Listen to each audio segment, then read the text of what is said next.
बाज का जीवन संघर्ष। आज हम आपको बाज और उसके जीवन संघर्ष की कहानी सुनाने जा रहे हैं। बाज के जीवन से आपको बहुत कुछ सीखने को मिलता है।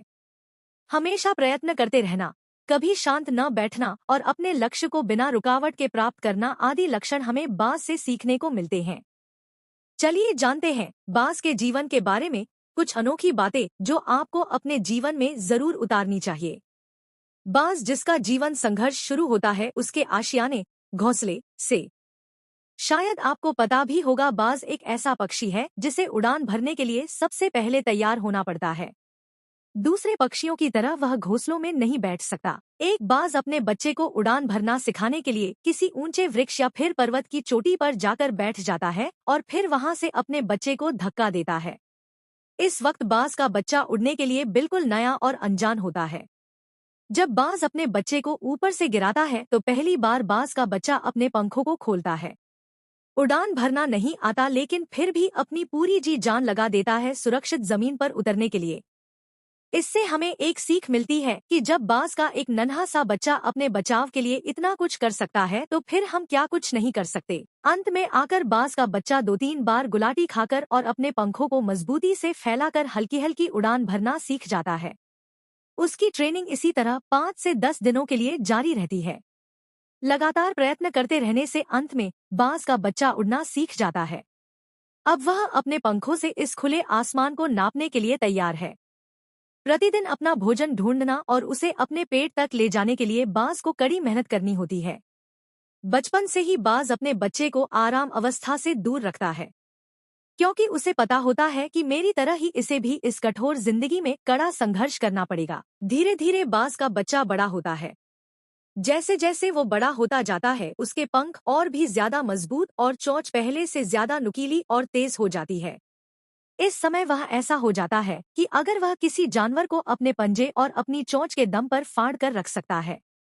बाज की इस नवयौवन से हमें सीखने को मिलता है कि अगर हम अपनी जवानी में अपने लक्ष्य को पाने की कोशिश करते हैं तो हम किसी भी हालत में अपने लक्ष्य को आसानी से प्राप्त कर पाते हैं, क्योंकि इस वक्त हमारे अंदर काफी ज्यादा हिम्मत, जोश और हट होता है।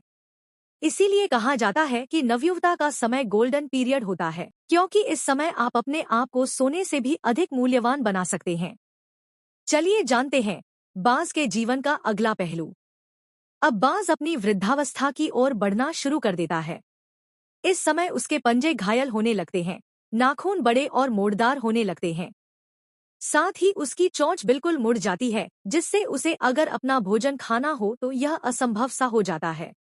इस समय में बाज ज्यादातर भूखा ही रहता है, क्योंकि वह कितनी ही कोशिश कर ले शिकार को खा नहीं पाता है, लेकिन फिर भी वह हार नहीं मानता। हमारा यह नन्हा शेर मौत को भी टक्कर देकर वापस अपनी जवानी का रुख अपने अंदर महसूस करता है। अब वह कुछ समय के लिए अपने आशियाने से दूर निकल जाता है और किसी नुकीली या खुरदरी जगह पर जैसे पत्थर, चट्टान या किसी वृक्ष पर अपनी चोंच से वार करना शुरू करता है। यह समय बाज के लिए सबसे दर्दनाक होता है, लेकिन भुखमरी से बचने के लिए उसे यह परीक्षा देनी होती है। इस कदर पथरीले स्थान पर अपनी चोंच से वार करता रहता है और कुछ समय बाद उसकी चोंच टूट जाती है। जो चोंच पहले टेढ़ी मेढ़ी थी अब वह कहीं तक सीधी हो चुकी है, क्योंकि मुड़ी हुई चोंच टूट चुकी होती है। यह दर्द भरी परीक्षा यहाँ खत्म नहीं होती। अब वह अपने पंजों के मुड़े हुए नाखूनों को तोड़ना शुरू करता है। वह वापस से उसी प्रक्रिया को दोहराता है, नुकीले स्थान पर चोट करते रहने तथा घिसते रहने से अंत में आकर उसके टेढ़ी मेढ़ी नाखून भी खत्म हो जाते हैं। उसके बाद वह कुछ दिनों तक आराम करने की अवस्था में हो जाता है, क्योंकि घाव को ठीक होने के लिए थोड़ा आराम जरूरी होता है। जैसे ही उसके घाव ठीक हो जाते हैं वह वापस से खुले आसमान में पहले की तरह उड़ना शुरू कर देता है। अब वह अपने भोजन का भी प्रबंध आसानी से कर पाता है और साथ ही उसे खा भी सकता है। उसकी टेढ़े मेढ़े पंजों के नाखून अब खत्म हो चुके हैं, इसीलिए वह अपने ताकतवर पंजों से किसी भी जानवर अथवा अपने शिकार को मार सकता है, बिल्कुल पहले की तरह। बाज के जीवन के इस पहलू से हमें सीखने को मिलता है कि जिंदगी हर किसी का एक कड़ा इम्तिहान लेती है। जो भी इस इम्तिहान को पार कर लेता है वह आगे की जिंदगी राजा की तरह जीता, और जो इस इम्तिहान में फेल हो जाता है उसे केवल मौत ही नसीब होती है।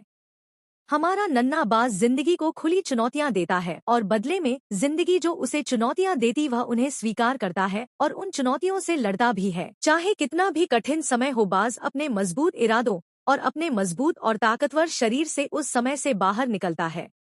एक बात और जो मैं आपको बताना भूल गया, बाज का घोंसला बिल्कुल भी कंफर्टेबल नहीं होता। ऐसा इसलिए क्योंकि अगर उसका घोंसला कंफर्टेबल रहेगा तो उसका बच्चा घोंसले में ही रहने की जिद करेगा। अगर वह अपने जीवन में कंफर्टेबल रहने की कोशिश करेगा तो बाज जिंदगी से हार जाएगा। इसीलिए बाज अपने बच्चे को कंफर्टेबल रहना नहीं सिखाता है। हमेशा जीवन में कड़ा संघर्ष करना और सामने आई चुनौतियों से लड़ना ही उसका उद्देश्य होता है और इस तरह वह अपने जीवन में विजय प्राप्त करता है। हमेशा एक शेर की तरह जीवन को व्यतीत करता है और वही जीवन वो अपने बच्चे को भी जीना सिखाता है। इस तरह हमें बाज के जीवन से काफी कुछ सीखने को मिलता है। अगर आपको बाज के जीवन की यह कहानी अच्छी लगी हो तो कमेंट करें और दोस्तों के साथ शेयर करें।